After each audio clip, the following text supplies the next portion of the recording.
The Galactic Council Chamber was one of the largest structures ever built in space. It floated above a dead star, surrounded by silent guardians and ancient shields. Inside, the chamber glowed with soft white light. A perfect circle of seats rose in tiers, each one made for a different species. Tall beings of metal and crystal sat beside creatures of flesh and flame. Some breathed air, others did not breathe at all. This was where the galaxy decided its future. On this day, the chamber was loud. Many species were speaking at once. Voices echoed, clicked, hissed, and boomed. The mood was confident, almost joyful. Another war had ended. Another rival empire had fallen. The galaxy, once again, belonged to them. At the center of the chamber stood a single figure, much smaller than most. His skin was pale gray, his eyes old and tired. He wore the simple robes of an archivist, not the armor of a warrior or the jewels of a ruler. His name was Veyrath. He had seen more wars than anyone in that room. Veyrath raised one thin hand. Slowly, the noise faded. "Honor Council," he said in a calm voice. "I request permission to speak about a rising species." A few council members sighed. Another one, "Name the species," a towering reptilian lord said. Veyrath touched the console before him. A star map appeared in the air. One small blue system glowed softly. "Humans," Veyrath said. For a moment, the room was silent. Then laughter erupted. Sharp laughter. Deep laughter. Mocking sounds from every corner of the chamber. "Humans," someone repeated. "The fragile ones?" "They still use chemical rockets," another said.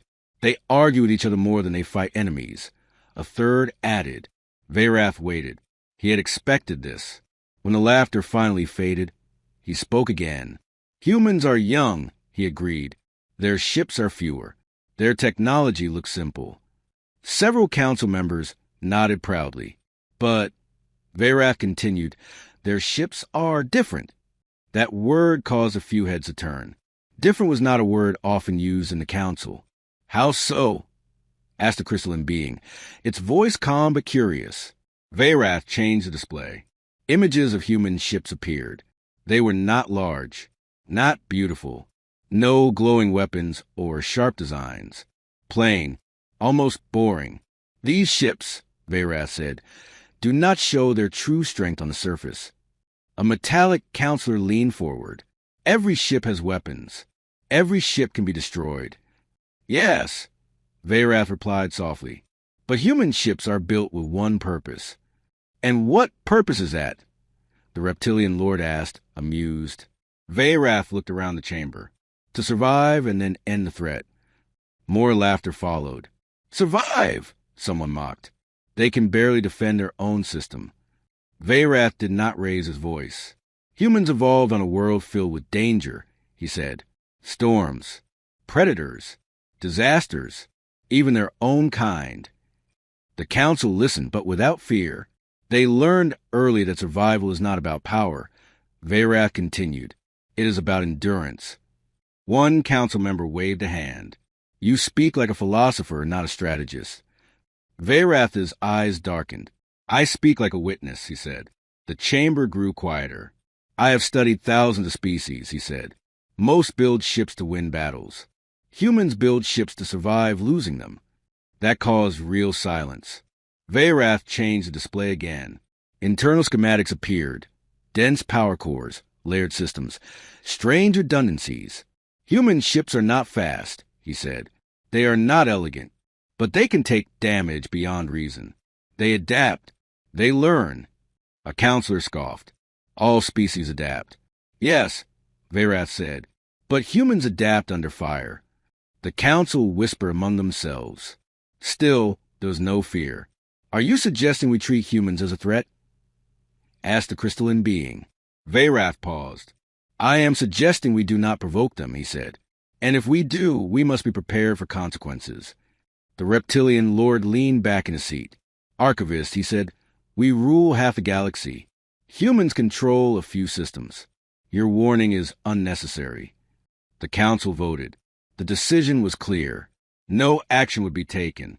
No warning issued. No special status given. Humans were classified as non-critical. Veyrath lowered his head. "As you decide," he said quietly. Far from the council chamber, beyond known trade routes, human ships drifted in silence. They had detected the Dominion fleet entering nearby space. No alarms rang. No panic spread. Human commanders watched calmly. Orders were given in quiet voices. Power levels increased. Systems awakened. Human ships did not rush forward. They did not retreat. They turned slowly, deliberately, toward the incoming threat. Back in the Galactic Council chamber, the meeting moved on. New borders were discussed. New victories celebrated. No one noticed when the small blue system on the star map began to blink, and no one yet understood. The warning had already been ignored. The Dominion fleet entered human space with full confidence. Their ships were massive, sharp-edged, and covered in glowing weapons. They had crushed dozens of civilizations before. This was meant to be a short mission.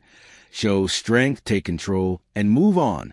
The Dominion admirals expected fear. They expected distress signals. They expected human ships to scatter. Instead, space was silent. Too silent. Long-range scanners showed human vessels ahead. They were spread out, not grouped in tight formations. They were not moving fast. They were not attacking. "They are confused," Admiral Kor said from the command bridge. His armored body reflected the red light of his control screens. "They do not know how to respond." A junior officer hesitated. "Admiral, the human ships are not powering weapons." Korth laughed. "Then they surrender without words. Advance." The Dominion fleet moved forward. Human ships remained still. No messages were sent. No warnings given. The Dominion closed the distance. "Scan their hulls," Korth ordered. "Weak plating. Poor design. Their ships are ugly." The officers laughed with him, but one technician frowned at his display. "Admiral, I am detecting unusual power flow inside their ships." Korth waved a clawed hand. "Every ship has a power core." "Yes, but this is layered. Redundant. There are backups inside backups." Korth's laughter faded slightly. Before he could respond, a human ship moved. It did not rush. It did not charge. It simply turned its nose toward the Dominion fleet. A soft pulse of light rippled across its surface. "What was that?" Korth demanded. The sensor screamed. Energy readings spiked, not outward, but inward, folding and compressing. Then the human ship fired. There was no bright beam, no loud explosion. One Dominion cruiser vanished. Not destroyed. Erased. Where it had been. Space folded briefly, then snapped back into place. The bridge fell silent. "What happened?" an officer whispered. "Confirm kill," Korth said, his voice tight. "There is nothing to confirm," the technician replied. "The ship is gone. No wreckage. No energy trail." Fear touched the bridge for the first time. "Return fire." Korth roared. Dozens of Dominion ships unleashed weapons. Plasma, beams, kinetic rounds, all struck the human ship. The human ship did not dodge. It absorbed the fire. Its shields bent, glowed, shifted, and then stabilized. Damage reports flickered across Dominion screens. The human ship was still advancing. Slowly, calmly, another human ship turned. Then another. The Dominion fleet realized something was wrong. "These ships are not attacking like warships," an officer said. "They are testing us." The human ships began to move. They did not form lines. They did not swarm. They flowed, changing positions with quiet precision. When a Dominion ship targeted one human vessel, another human ship intercepted, not by blocking fire, but by bending space itself. A second Dominion cruiser disappeared. Then a third. Panic spread. "Fall back," Korth shouted. "Regroup." But retreat did not save them. Human ships did not chase wildly. They cut paths. They isolated targets. They removed threats. Each human strike was clean. Final. No wasted motion. No emotion. On one human ship, Captain Elias Morgan watched the battle in silence. His voice was calm when he spoke. "Record everything," he said. Let them see. An officer beside him swallowed. Permission to increase aggression, sir? Morgan shook his head. No, we respond only to threat. But they are firing. And we are ending it, Morgan replied, not proving a point. The Dominion fleet began to break. Ships turned and fled in different directions. Human ships stopped advancing. They did not pursue. They simply watched. A final message was sent from the human fleet, short and clear. You were warned by silence.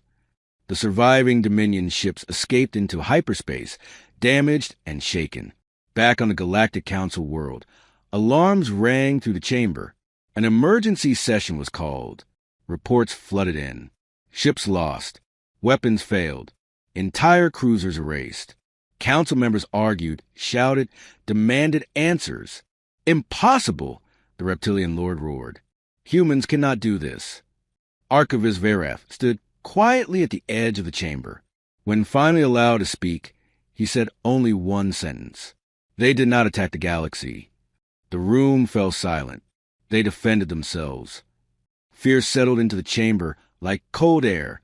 For the first time, the council asked the wrong question too late.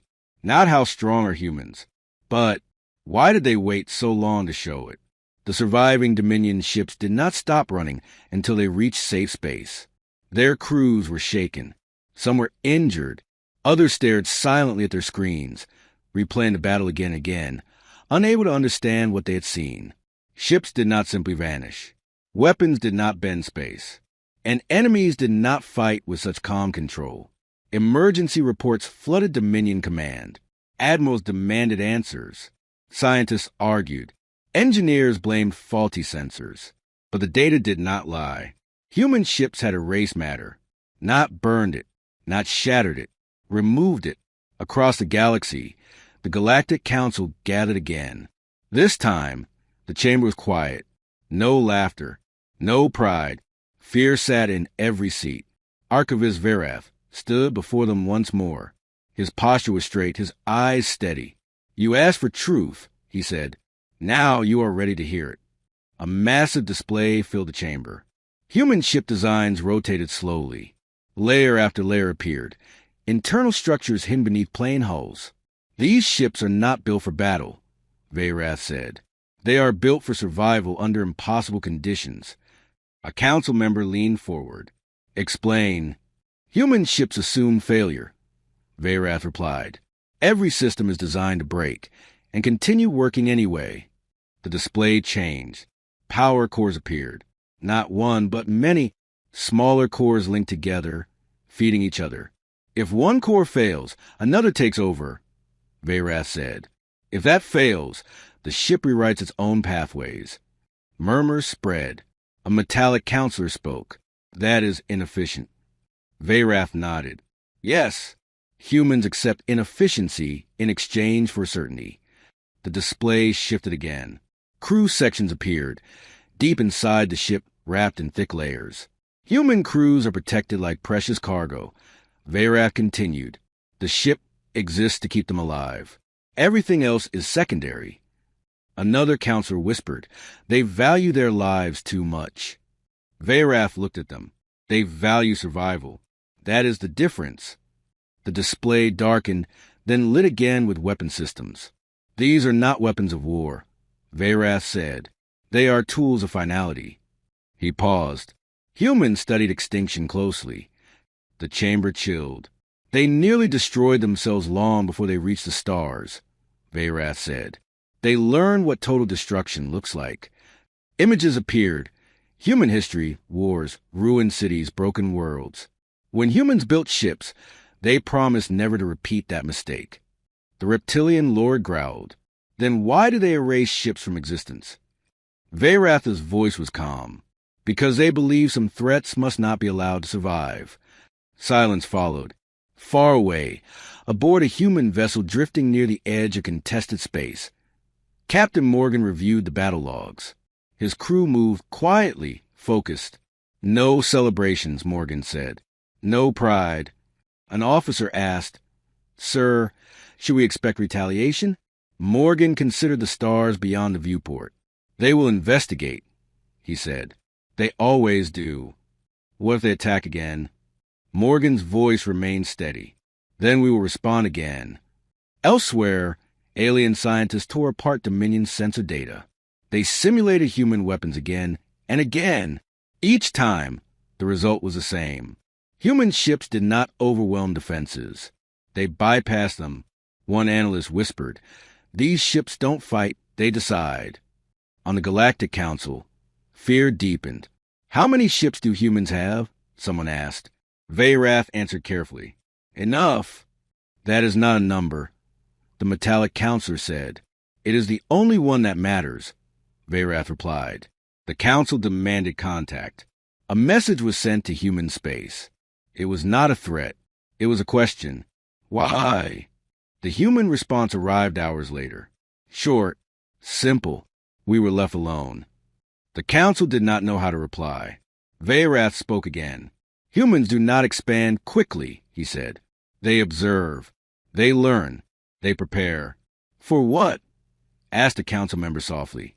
Veyrath looked around the chamber. "For the moment someone forces their hand." The council realized the truth then. Human ships were not built to conquer the galaxy. They were built in case the galaxy tried to conquer humans. Reports arrived from border systems. Human ships had repositioned, not aggressively, defensively. Every approach was covered. Every possible threat angle watched. The message was clear without words. Do not cross this line. A junior counselor asked a question no one wanted to say aloud. What happens if someone does? Veyrath closed his eyes. Then the galaxy will lose something it can never replace, he said. What? The counselor asked. Time. Because human ships did not fight wars. They ended them. And somewhere in the darkness, more human ships awakened. Quiet, patient, and ready. Fear did not arrive all at once. It moved slowly, system by system, like a shadow stretching across the stars. At first, only the Dominion knew the truth. Their surviving ships returned damaged and silent. Crews spoke little. Commanders avoided questions. Official reports were delayed, edited, and incomplete. But fear cannot be hidden for long. Independent traders noticed something strange. Once busy space lanes near human territory went quiet. Patrol fleets changed routes. Military convoys doubled their escorts without explanation. Rumors followed. Some said human weapons erased ships without explosions. Others claimed human crews never slept during battle. Most stories were dismissed as panic, until recordings leaked. A short clip spread across the galactic networks. It showed a Dominion cruiser firing everything it had, only to disappear in a single moment of warp space. The galaxy watched and remembered. On the Galactic Council world, emergency meetings replaced celebrations. Delegates arrived early and left late. Arguments filled the chamber. We must strike before they grow stronger, one species demanded. They already are strong, another replied, and they did not strike first. Archivist Veyrath stood quietly listening. A counselor turned toward him. You knew this would happen. Veyrath did not deny it. I knew humans would respond if threatened, he said. I did not know how fast fear would spread. The display behind him changed. Star systems lit up, yellow, then red. Border worlds are fortifying, Veyrath said. Not against humans, against each other. The council froze. Fear was breaking old alliances. Species that once trusted one another now wondered who might provoke humans next and bring disaster to everyone nearby. On human ships, there was no celebration. Captain Morgan watched the galactic feeds in silence. His crew reviewed defensive positions, not attack plans. They're scared, an officer said. Morgan nodded. Good. Good, another asked. Fear makes them pause, Morgan replied. Pause gives time. For what? For thinking. Across the galaxy, alien admirals made mistakes. One small empire attempted to copy human ship designs. The experiment ended in disaster when their power systems collapsed. Another species tested experimental weapons near human space, hoping to show strength. Human sensors detected the test. Human ships repositioned. No message was sent. The test stopped immediately. Fear taught faster than words. On a distant council control station, a young alien officer whispered, "Why don't the humans speak?" An older one answered, "Because they don't need to." In the galactic council chamber, the reptilian lord slammed his claw against the seat. "This silence is manipulation." Veyrath looked at him calmly. "No, it is restraint." The council argued for days. Some demanded war. Some demanded surrender. None truly understood humans, until a border incident forced the truth into the open. A neutral convoy was attacked by pirates near human-controlled space. The pirates were fast, brutal, and careless. They did not know whose territory they had entered. Human ships arrived within minutes. They did not warn the pirates. They did not threaten them. They disabled the pirate ships without killing the crews. The pirates were detained. The convoy was escorted safely away. A single message was broadcast afterward. Hostility removed. Civilians protected. The galaxy watched again. Fear shifted. Humans were not conquerors. They were guardians. But guardians with absolute power. The council felt something worse than fear then. Shame. They had assumed humans were weak. They had ignored the warning. Now they lived under the shadow of human restraint. A counselor asked quietly, "What if the restraint ends?" Veyrath answered, "Then we will deserve what follows." Reports arrived soon after. Human ship production had increased, not in numbers, but in coverage. Their ships now protected trade routes they did not own. Border systems felt safer, but also watched. The galaxy began to change its behavior. Weapons research slowed. Expansion plans were canceled. Aggressive fleets were recalled. Fear had done what centuries of law could not. It created peace. But peace built on fear is fragile. In the deepest regions of space, beyond known charts, something watched a change. Ancient sensors detected human energy signatures, and something ancient stirred. Back on the council world, Veyrath received a classified report. He read it once. Then again, his hands trembled slightly. A council member noticed. "What is it?" Veyrath looked up slowly. "There is something worse in human ships," he said. The chamber fell silent. "What could be worse?" someone whispered. Veyrath answered in a low voice. "Something that will not fear them." And far beyond the edge of human space, unknown forces began to move, drawn by the quiet power that now ruled the stars. The Galactic Council had never begged before. It was not part of their history, their culture, or their pride. Yet now, the chamber felt smaller than it ever had. Delegates sat in silence. No one argued. No one mocked. No one laughed. Fear had burned all that away.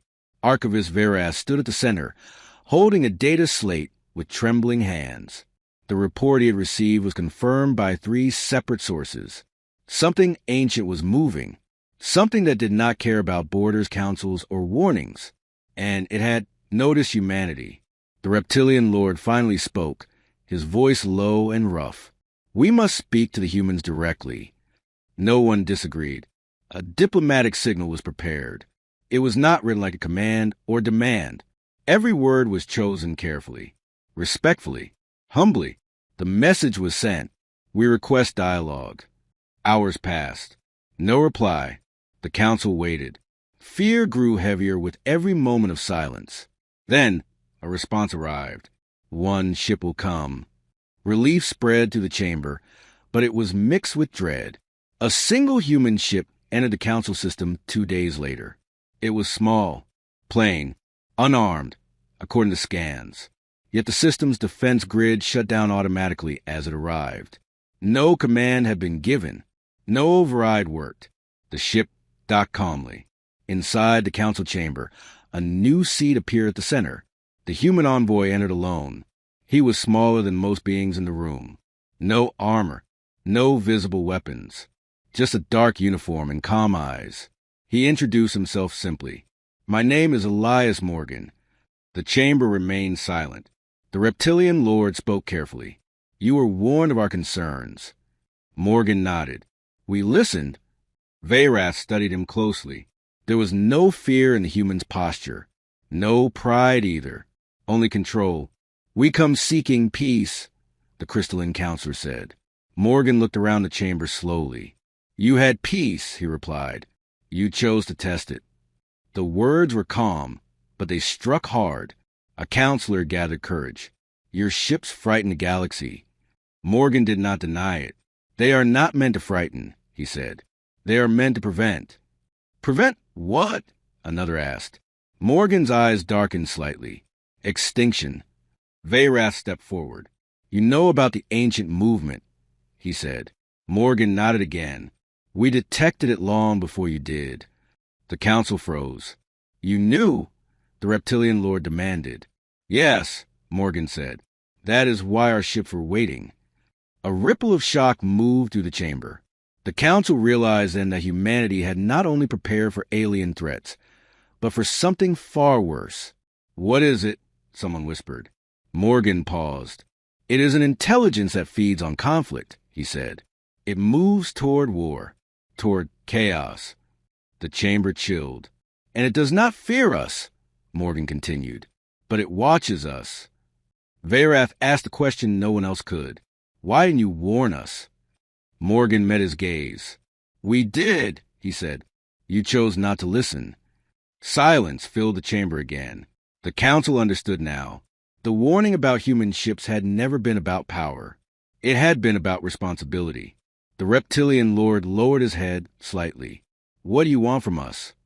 Morgan answered without hesitation. Unity, he said. Silence. Restraint. And if we refuse, someone asked. Morgan's voice remained steady. Then you will not survive what is coming. Fear returned. But this time, it was not fear of humanity. It was fear of the unknown. What will humans do? The crystalline being asked. Morgan looked toward the stars visible through the chamber's great window. What we always do, he said. Stand in the way. The council voted. This time, the decision was unanimous. All aggressive actions near human space were suspended. Fleets were recalled. Weapons tests halted. Humanity was granted observer authority across key regions, not rulers, protectors. As Morgan prepared to leave, Veyrath spoke softly. You could have ruled the galaxy, he said. Morgan shook his head. We almost destroyed ourselves trying to rule our own world, he replied. We learned better. The human envoy departed. The council chamber remained silent long after. Across the galaxy, ships changed course. Borders softened. For the first time in centuries, the stars felt watched over. But far beyond known space, the ancient presence shifted. It had seen the change. It had felt the silence. And it was curious. Human ships adjusted their positions quietly. Power levels rose, not in aggression but readiness. Captain Morgan stood on his ship's bridge once more. Contact all sectors, he ordered calmly. Phase 2 begins. An officer swallowed. Sir, if this fails? Morgan stared into darkness. Then we make sure, he said, we are the last line. And somewhere beyond the stars, something ancient smiled, unaware that humanity had already planned for that moment. The galaxy did not change overnight. Fear slowly faded, but memory remained. Trade routes reopened. Fleets stayed closer to home. Borders were redrawn not by force, but by agreement. For the first time in centuries, expansion slowed, and humanity watched. Human ships did not patrol openly. They did not demand tribute or control. They stayed at key points in space, quiet and patient, like sentinels carved from silence. The ancient presence moved closer. Sensors across human space detected it clearly now. A vast intelligence drifting between systems, drawn to conflict like a hunter to blood. But the galaxy was no longer screaming. There were fewer wars, fewer weapons fired, and that confused the ancient thing. On the bridge of a human command ship, Captain Elias Morgan studied the data feeds. His face was calm, but his eyes showed focus. It's slowing, an officer reported. Because it's starving, Morgan replied. The ancient intelligence had grown powerful by feeding on fear and war for millions of years. Civilizations rose, fought and died, and it fed without resistance. Humanity had chosen a different answer. They did not try to destroy it. They denied it. Across the galaxy, humans shared knowledge quietly. defensive technology, stabilization fields, emergency response systems. They did not give weapons. They gave endurance. The Galactic Council watched this with a mix of relief and humility. Archivist Veyrath recorded everything. This will be remembered, he said to himself, if we survive. Some council members still fear humans. Others respected them. A few finally understood them. One young counselor asked Veyrath, "Why do humans protect us when they could rule us?" Veyrath answered slowly, "Because they know what it means to almost lose everything." As the ancient presence reached the edge of human space, it changed. It probed. It tested. It found no panic. No chaos. Human ships did not attack. They formed a barrier, not of weapons, but a controlled space. Energy fields that calmed violent reactions. Signals that canceled aggressive impulses. The ancient intelligence recoiled. This was not how prey behaved. It pushed harder. Human systems adapted. Layers shifted. Networks rebalanced. Ships sacrificed efficiency to hold stability. Hours passed. Days. The galaxy watched the silent confrontation. No explosions. No heroic charges. Just patience against hunger. Finally, the ancient presence weakened. Without war, it could not feed. Without fear, it could not grow. Slowly, it drifted away, searching for chaos that no longer burned bright. A quiet message was sent across the stars. Threat neutralized. The galaxy exhaled. Celebrations began on many worlds, but not on human ships.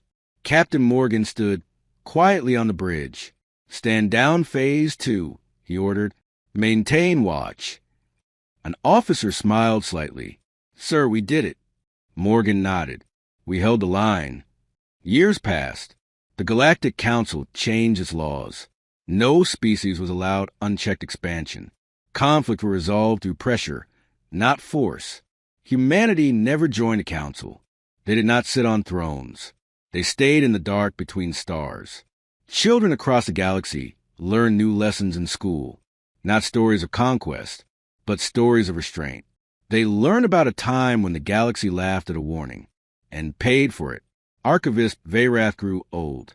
In his final record, he wrote, "Human ships were never special because of their weapons. They were special because they were built by a species that understood loss." On his last day, he watched human ships drifting peacefully in the distance. "They were warned," he whispered, "and so were we." Far away, on Earth, human children grew up unaware of how close the galaxy had come to destruction. That was how humans wanted it. Peace did not need applause. It needed guardians. And so the galaxy remembered the warning, not with fear, but with respect. Because once, long ago, aliens were warned about human ships. And they learned the truth the hard way.